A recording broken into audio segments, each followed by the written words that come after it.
जय हिंद साथियों, स्वागत है आप सभी का आपके अपने यूट्यूब चैनल बिग जोस के द टॉप 20 शो में। तो साथियों, उम्मीद करता हूं कि आप सभी स्वस्थ होंगे। तो साथियों, आज के इस वीडियो लेक्चर में हम डिस्कस करने वाले हैं एजीटीए एवं एसटीए अभ्यर्थियों के लिए सेलेक्टिव और exam oriented top 20 general agriculture questions के बारे में, जो कि एजीटीए एवं एसटीए एग्जाम में आने की 100% श्योरिटी है।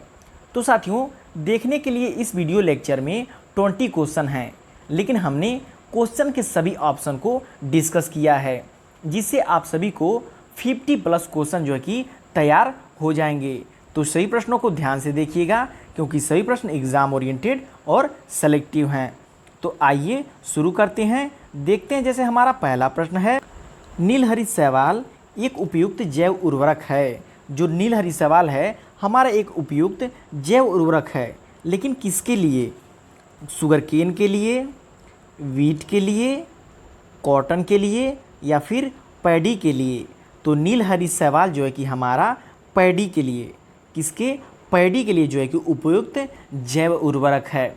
वहीं अगर बात करें एजेटोबैक्टर की, एजेटोबैक्टर जो है कि हमारा हो जाता है गेहूं के लिए और कपास के लिए। इन दोनों के लिए हमारा एजेटोबैक्टर, कौन सा? एजेटोबैक्टर जैव उर्वरक जो है कि उपयुक्त होता है किसके लिए? गेहूं और कपास के लिए। तो यहाँ पे इन तीनों ऑप्शन को याद रखिएगा। अगर धान का पूछा तो नीलहरित शैवाल जो है कि उपयुक्त जैव उर्वरक है कपास के लिए एवं गेहूं के लिए एजेटोबैक्टर हमारा हो जाता है। नेक्स्ट क्वेश्चन है, एरिडोसॉल मृदाएँ मुख्यतः पाई जाती हैं। जो एरिडोसॉल मृदाएँ होती हैं मुख्यतः कहाँ पे पाई जाती हैं? राजस्थान में, बिहार में, बंगाल में या फिर उड़ीसा में? तो इसे हमारा आंसर ऑप्शन ए हो जाएगा, राजस्थान में। एरिडोसॉल मृदाएँ जो है कि मुख्यतः राजस्थान में पाई जाती हैं। क्यों? क्योंकि ये खनिज मृदाएँ अधिकतर शुष्क और अर्धशुष्क जलवायु वाले क्षेत्रों में पाई जाती हैं। तो राजस्थान का क्लाइमेट आप सभी को पता होगा कि यहाँ का क्लाइमेट है शुष्क और अर्धशुष्क, इसलिए हमारा राइट आंसर ऑप्शन ए हो जाएगा। नेक्स्ट क्वेश्चन है, मोलिसॉल मृदा में अधिकता होती है। जो मोलिसॉल मृदा होती है उसमें किस चीज़ की अधिकता होती है? ऑर्गेनिक मैटर की, CaCO3 जिसे कैल्शियम कार्बोनेट कहा आता है, सैलिनिटी लवणता की या फिर एसिडिटी अम्लता की? तो मोलिसॉल शब्द का अर्थ क्या होता है? सबसे पहले ये समझिए कि मोलिसॉल का अर्थ होता है मुलायम, सॉफ्ट, मुलायम।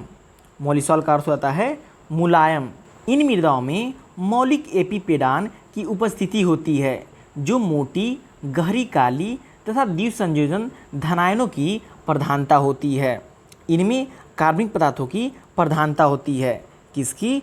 कार्बनिक पदार्थों की प्रधानता होती है किसमें? मोलिसॉल मृदा में। इसलिए हमारा राइट आंसर ऑप्शन ए हो जाएगा कि मोलिसॉल मृदा में अधिकता होती है तो हमारा ऑर्गेनिक मैटर की अधिकता होती है। याद रखिएगा, ये वेरी इंपॉर्टेंट क्वेश्चन है। नेक्स्ट क्वेश्चन है, लेटराइट मृदा का प्रचुरता होती है।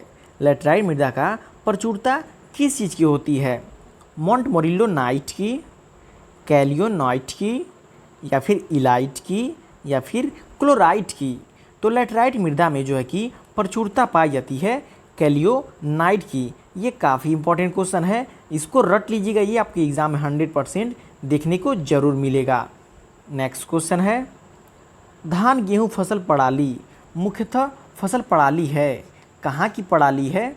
समुद्री क्षेत्रों की, पश्चिमी भारत की, उत्तरी भारत की या फिर दक्षिणी भारत की? तो धान गेहूं फसल की प्रणाली जो है कि मुख्यतः जो है कि उत्तरी भारत की है। किसकी? उत्तरी भारत की। उत्तरी भारत में भी अगर बात करें तो हमारा उत्तर प्रदेश की। किसकी? उत्तर प्रदेश की धान गेहूं जो है कि फसल प्रणाली मुख्य फसल प्रणाली है। अगर इसकी शस्य गहनता की बात करें कि धान गेहूं की उत्तर प्रदेश में शस्य गहनता कितनी होती है, तो 200% होती है। कितनी? 200% होती है। तो यहाँ पे हमने 3 क्वेश्चन को कवर किया। पहला तो धान गेहूं फसल प्रणाली मुख्य फसल प्रणाली है उत्तरी भारत की। उत्तरी भारत की भी बात करें तो उत्तरी भारत में उत्तर प्रदेश की, और उत्तर प्रदेश की है भी तो धान और गेहूं की फसल का जो है कि शस्य गहनता की बात करें तो हमारा हो जाती है 200%। तो देखिए ये क्वेश्चन STA एवं AGTA दोनों के लिए इम्पॉर्टेंट क्वेश्चन बन जाता है। नेक्स्ट क्वेश्चन है, धनान विनिमय क्षमता सर्वाधिक होती है। जो धनान विनिमय क्षमता होती है वो सर्वाधिक किस मृदा में होती है? जलोढ़ मृदा में, कपास की काली मृदा में, या फिर लैटराइट सॉइल में, या फिर लाल मृदा में। तो इसमें राइट आंसर ऑप्शन बी हो जाएगा। धनान विनिमय क्षमता सर्वाधिक पाई जाती है तो कपास की काली मृदा में पाई जाती है। बाकी एलुवियल सॉइल में, लैटराइट सॉइल में, या फिर रेड सॉइल में इसमें जो है कि कम पाई जाती है। इसलिए हमारा राइट आंसर ऑप्शन बी हो जाएगा। बहुउद्देशीय कार्यकर्ता की अवधारणा उत्पन्न हुई। बहुउद्देशीय कार्यकर्ता की अवधारणा जो है कि किस परियोजना में उत्पन्न हुई थी? सेवाग्राम परियोजना, इटावा अग्रगामी परियोजना में, नीलोखोरी परियोजना में, गुड़गांव परियोजना में। तो इटावा अग्रगामी परियोजना में जो है कि बहुउद्देशीय कार्यकर्ता अवधारणा उत्पन्न हुई। देखिए ये इम्पोर्टेंट परियोजना है, इससे क्वेश्चन जरूर पूछता है और घुमा घुमा के क्वेश्चन पूछता है। जैसे आपसे पूछ देगा इटावा अग्रगामी परियोजना कब शुरू की गई थी? तो याद रखिएगा सन 1948 ईस्वी में।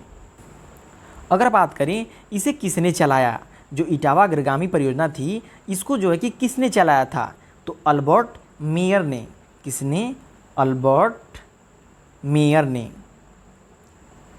तो ये भी याद रखिएगा कि अल्बर्ट मेयर ने 1948 में जो है कि इटावा अग्रगामी परियोजना को चलाई थी, जिसमें जो है कि बहुउद्देशीय ग्रामीण स्तरीय कार्यकर्ता की नियुक्ति की गई थी और इन्हें सरकार और जनता के बीच संबंध स्थापित करने के लिए नियुक्त किया गया था। तो ये काफ़ी इंपॉर्टेंट क्वेश्चन बन जाता है, याद रखिएगा। नेक्स्ट क्वेश्चन है, अल्मुनियम फास्फाइड है। जो अल्मुनियम फास्फाइड होता है वह क्या है? ऑप्शन ए है हर्बिसाइड, इंसेक्टिसाइड, फंगिसाइड, या फिर नेमाटोडसाइड। तो इसमें हमारा राइट आंसर ऑप्शन बी हो जाएगा, इंसेक्टिसाइड। अल्मुनियम फास्फाइड हमारा होता है इंसेक्टिसाइड होता है। इसका यूज जो है कि हम भंडारण गृह में करते हैं। जैसे गेहूं चावल में इसकी एक गोली आती है छोटी छोटी, जिसके एक गोली का भार होता है लगभग 3 ग्राम। तो ये भी याद रखिएगा, जो एक गोली का भार होता है हमारा 3 ग्राम होता है। और एक कुंटल धान या फिर गेहूं के लिए जो है कि हमारा एक गोली पर्याप्त होता है। तो इसको भी याद रखिएगा। अल्मुनियम फास्फाइड इंसेक्टिसाइड है। यह छोटी छोटी गोली के समान बाज़ारों में मिलता है। एक गोली का वेट जो होता है 3 ग्राम होता है और एक कुंटल धान या फिर गेहूं के लिए जो है कि एक गोली की आवश्यकता पड़ती है। नेक्स्ट क्वेश्चन है, 70% से अधिक बालू के कणों वाली मृदा को कहते हैं। जिस मृदा में 70% से अधिक बालू के कण पाए जाते हैं उन मृदा को कौन सी मृदा कहते हैं? हल्की soil, medium soil, heavy soil, या फिर मोस्टली हैवी सॉयल। तो इसमें हमारा राइट आंसर ऑप्शन ए हो जाएगा, लाइट सॉयल। जिन मृदाओं में देखिए 70% से अधिक, कितना? 70% से अधिक बालू के कण होते हैं उन्हें जो है कि लाइट सॉयल कहा जाता है। वहीं अगर बात करें 60 टू 70% जिन मृदाओं में बालू होता है उन्हें जो है कि हम एवरेज या फिर मीडियम सॉयल कहते हैं। वहीं अगर बात करें हैवी सॉयल की, कि हैवी सॉयल किसे कहते हैं? तो जिन सॉयल में जो है कि 45 टू 50% तक सैंड पाई जाती है उन मृदाओं को जो है कि हैवी सॉयल कहा जाता है। तो याद रखिएगा, यहाँ से आपको 3 क्वेश्चन लर्न हो गए। पहला कि 70% से अधिक जिन मृदाओं में सैंड उपस्थित होता है उसे हम लाइट सॉयल कहते हैं। 60 टू 70% जिन मृदाओं में सैंड उपस्थित होता है उसे मीडियम सॉयल कहते हैं। हैवी सॉयल की बात करें तो जिन मृदाओं में 45 टू 50% सैंड उपस्थित होता है उन मृदाओं को जो है कि हम हैवी सॉयल कहते हैं। याद रखिएगा। नेक्स्ट क्वेश्चन है, एजोला एक क्या है? फर्न है, शैवाल है, या फिर बैक्टीरिया है, या फिर कवक है? तो एजोला एक तैरने वाला जलीय फर्न है। क्या है? एजोला एक तैरने वाला जलीय फर्न है जो नील हरित शैवाल के सहसंबंध में पत्तियों की सतह के छेदों में रहकर नाइट्रोजन का स्थिरीकरण करते हैं। तो याद रखिएगा एजोला एक जलीय फर्न है, ये भी नाइट्रोजन फिक्सेशन का कार्य करता है। आपसे एग्जाम में क्वेश्चन घुमा के पूछ सकता है। नेक्स्ट क्वेश्चन है बायोफर्टिलाइजर्स हैं। बायोफर्टिलाइजर्स क्या हैं? ऑर्गेनिक मैन्यूर हैं, या फिर सूक्ष्म जीवों का कल्चर है, या फिर ग्रीन मैन्यूर हैं, या फिर इनमें से कोई नहीं है। तो बायोफर्टिलाइजर जो होते हैं हमारे सूक्ष्म जीवों का कल्चर होते हैं, इसलिए हमारा राइट आंसर ऑप्शन बी हो जाएगा कि बायोफर्टिलाइजर जो है कि सूक्ष्म जीवों का कल्चर होते हैं।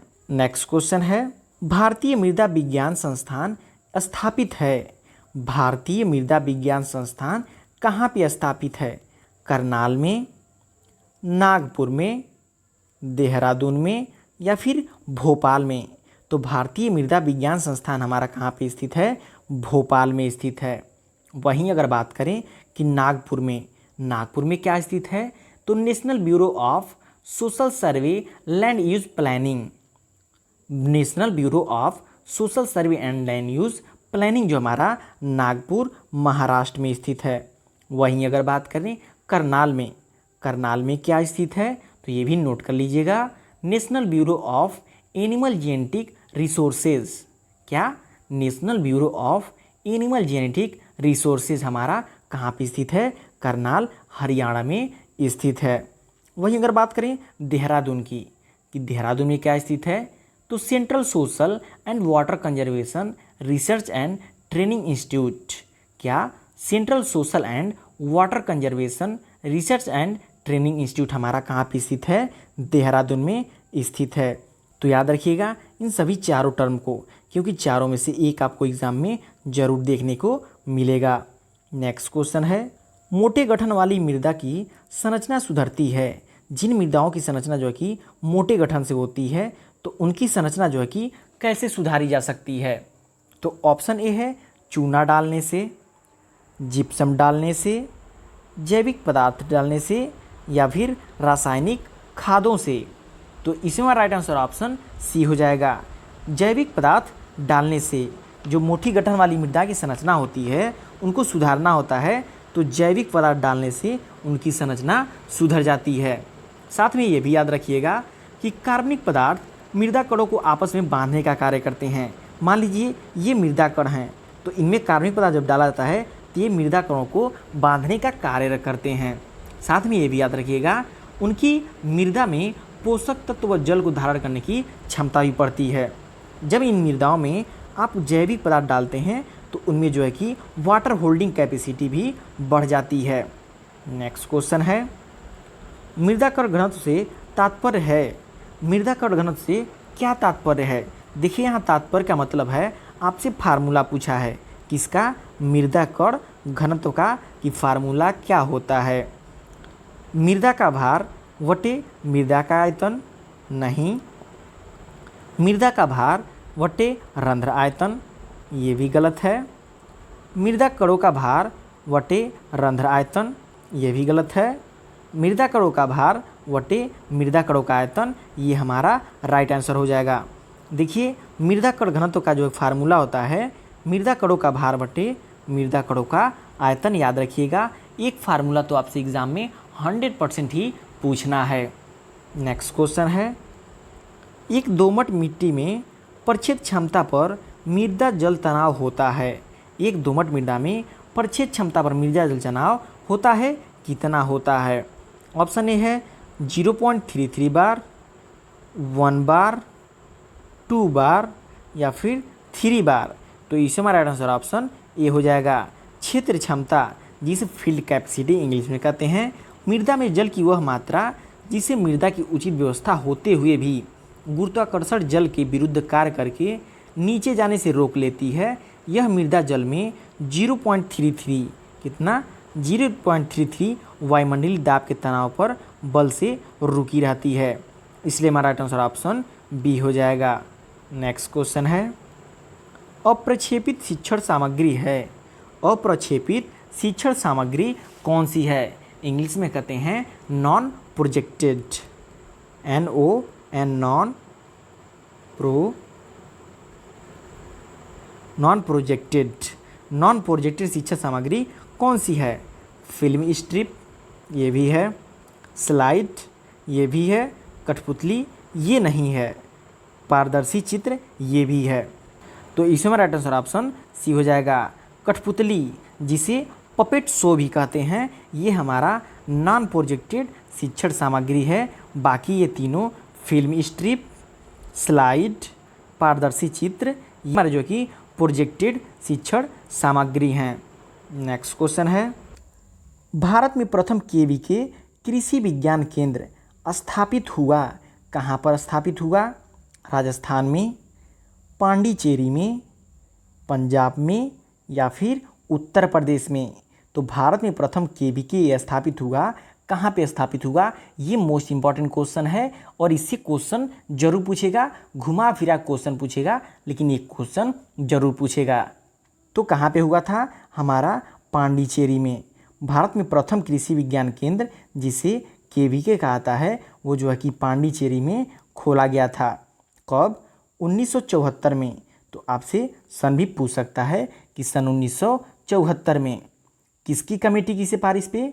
तो मोहन सिंह मेहता कमेटी की सिफारिश पे जो है कि इसको स्थापित किया गया था। तो ये भी याद रखिएगा क्योंकि आपसे क्वेश्चन पूछ सकता है।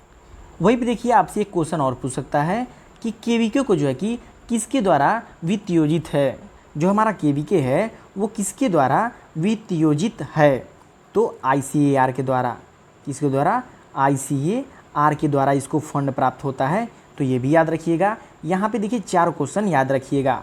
पहला, भारत में प्रथम कृषि विज्ञान केंद्र पांडिचेरी में सन 1974 में किसकी समिति की सिफारिश पे? मोहन सिंह मेहता कमेटी की सिफारिश पर। और इसको फंडिंग कौन करता है? तो ICAR करता है। तो इन सही प्रश्नों को ध्यान रखिएगा। नेक्स्ट क्वेश्चन है, पौधे अधिक जल अवशोषित करते हैं। जो हमारे पौधे होते हैं वो किस रूट से जो है कि अधिकतम जल अवशोषित करते हैं? ऑप्शन ए है रूट हेयर्स द्वारा, सेकेंडरी रूट्स द्वारा, पुरानी जड़ों द्वारा या फिर मुख्य जड़ों द्वारा। तो पौधे में अधिक जल अवशोषित जो करते हैं हमारे रूट्स हेयर द्वारा। किसके द्वारा? रूट्स हेयर द्वारा, जिसे मूल रोम भी कहा जाता है। नेक्स्ट क्वेश्चन है, मृदा वायु में कार्बन डाइऑक्साइड की मात्रा होती है। देखिए यहाँ पे मृदा वायु की बात किया है। जो मृदा में हमारा ऑक्सीजन होता है उसमें जो है कि कार्बन डाइऑक्साइड की मात्रा कितनी होती है उसको पूछ रहा है। ऑप्शन ए है 0.03%, 0.25%, 2.50%, 3.00%। तो मृदा वायु में कार्बन डाइऑक्साइड की मात्रा हमारी होती है वो होती है 0.25%। मोस्ट इंपॉर्टेंट क्वेश्चन है, ये क्वेश्चन जरूर पूछेगा क्योंकि थोड़ा ये टिपिकल क्वेश्चन है। नेक्स्ट क्वेश्चन है, मृदा में ऊष्मा प्रवाह का विवेचन करता है। मृदा में ऊष्मा प्रवाह का विवेचन कौन सा नियम करता है? डर्सी का नियम, फिक का नियम, फोरियर का नियम, ओम का नियम। तो मृदा में ऊष्मा प्रवाह का विवेचन जो है कि फोरियर का नियम करता है, इसलिए हमारा राइट आंसर ऑप्शन सी हो जाएगा। बाकी अगर बात करें डर्सी के नियम की बात करें कि डर्सी का नियम किसकी विवेचना करता है? मृदा में जल प्रवाह। किसका? मृदा में जल प्रवाह, इसको नोट कर लीजिएगा। वहीं अगर बात करें फिक के नियम की कि फिक का नियम किसकी विवेचना करता है? तो जल प्रवाह का। सिर्फ किसका? जल प्रवाह का। वहीं अगर बात करें ओम के नियम का, ओम का नियम किसका विवेचना करता है? आप सभी को पता होगा, विद्युत प्रतिरोध का। किसका? विद्युत प्रतिरोध का जो है कि विवेचन करता है। तो इन चारों क्वेश्चन को याद रखिएगा। तो साथियों ये रहे आपके top 20 most important exam oriented और सेलेक्टिव क्वेश्चन। तो आई होप आप सभी लोग को सारे क्वेश्चन अच्छे से समझ आए होंगे और लर्न हो गए होंगे। तो वीडियो पसंद आया हो तो लाइक जरूर कीजिएगा। चैनल को अभी तक सब्सक्राइब नहीं किया तो चैनल को सब्सक्राइब जरूर कर लीजिएगा, क्योंकि मैं डेली आप सभी के लिए top 20 exam oriented most important questions लेकर के आता रहता हूं, जो आप सभी के एग्जाम के लिए बहुत ही हेल्पफुल होगी।